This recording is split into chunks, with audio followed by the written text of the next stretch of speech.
Ciao a tutti ragazzi e ben ritrovati in questo nuovo video.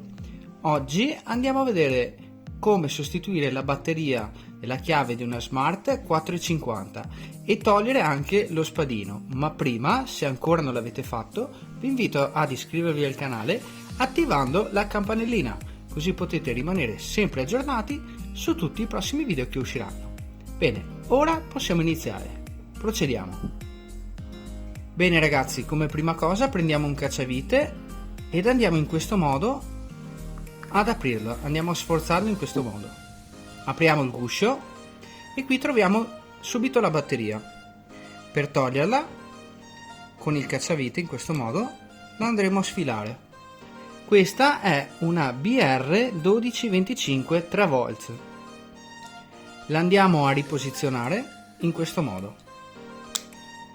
Fatto questo, rimettiamo il guscio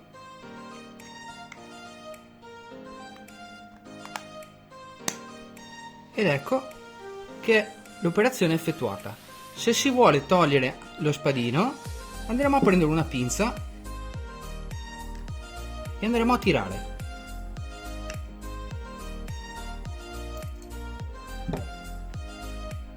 Per rimetterlo basterà solamente andrà a rincastrare in questo modo e l'operazione è fatta.